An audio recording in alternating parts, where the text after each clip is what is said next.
Students ये हमारे पास NCERT problem 7.26 from page number 229 of equilibrium है। ठीक है, तो इसमें बोल क्या रहे हैं, calculate the solubility of A2X3 in pure water assuming that neither kind of ion reacts with water. The solubility product of A2X3 KSP equal to 1.1 into 10 raised to power minus 23।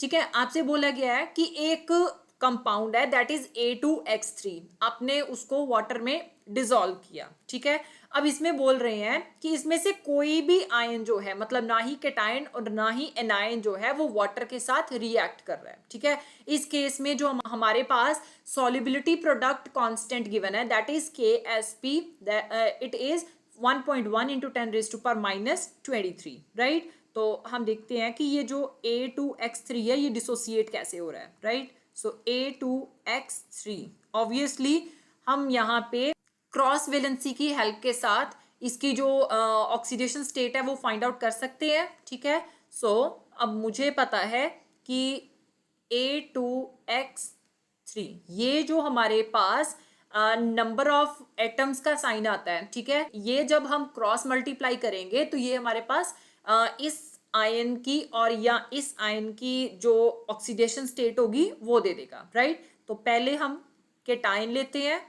ठीक है, और सेकंड हम anion लेते हैं।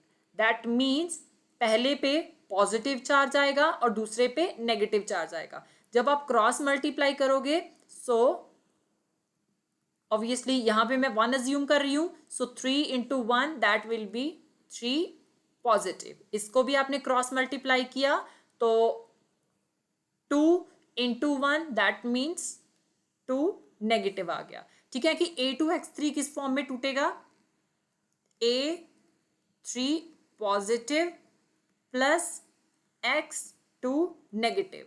अब यहाँ पे A के कितने एटम्स इन्वॉल्व हो रहे हैं, 2, तो ऑब्वियसली यहाँ पे 2 आ जाएगा, और X के कितने इन्वॉल्व हो रहे हैं, 3, तो यहाँ पे 3 आ जाएगा। ये आपने इक्वेशन जो है वो भी बैलेंस कर ली।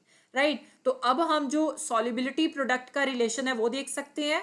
सो it will be KSP equal to concentration of A3 positive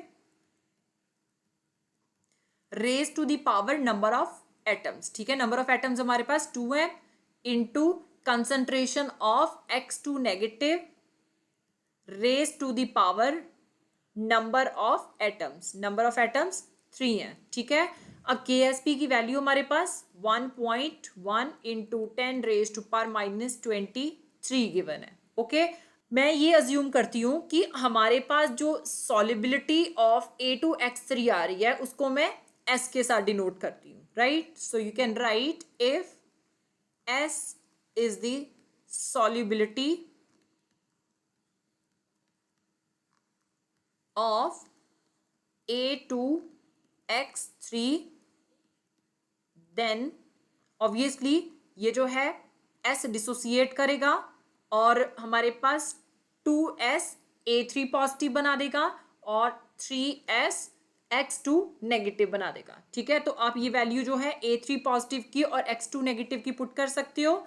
so it will B A3 positive जो फॉर्म हो रहे हैं वो 2S है।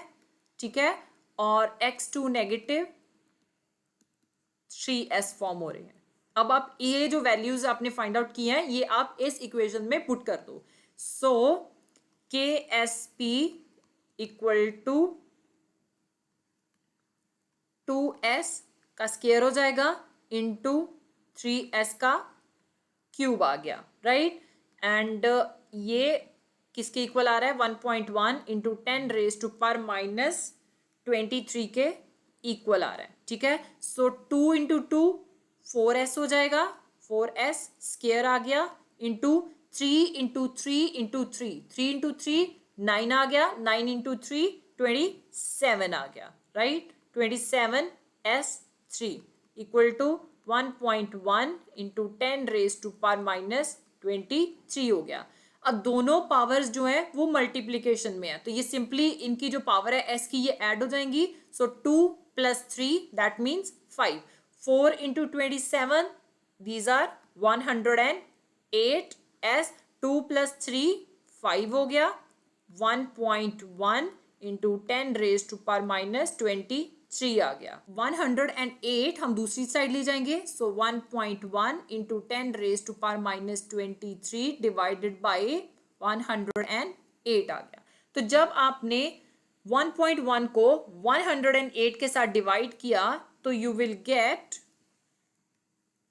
0.01 इंटू 10⁻⁻23। ठीक है, अब ये जो डेसिमल है इसको हम रीअरेंज करते हैं, तो इसको हम लेफ्ट टू राइट मूव कर रहे हैं अप टू 2 डेसिमल प्लेसेस। ठीक है, तो पावर नेगेटिव में आएगी, so S5 equal to 1 into 10⁻⁻2 into 10⁻⁻23 हो गया। दोनों पावर्स मल्टीप्लीकेशन में है तो सिंपली ऐड कर दो, -2 -23 दैट विल बी -25 आ गया, राइट।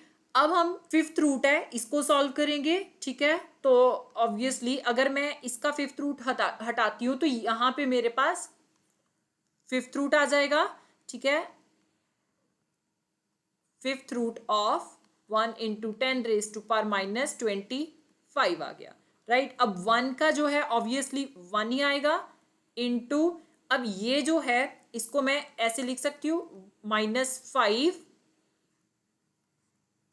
पावर 5। अगर मैं इसको देखूं तो ये हमारे पास -25 है। ठीक है, तो 5 इंटू 5 ये हमारे पास -25 ही देगा। ठीक है, सो ये फिफ्थ रूट आ गया। ये जो पावर 5 है ये फिफ्थ रूट के साथ कैंसिल हो जाएगी। नाउ एस की वैल्यू हमारे पास कितनी आ रही है, दैट इज 1 इंटू 10⁻⁻5 मोल पर लीटर, क्योंकि ये हम कंसंट्रेशन ही फाइंड आउट कर रहे हैं।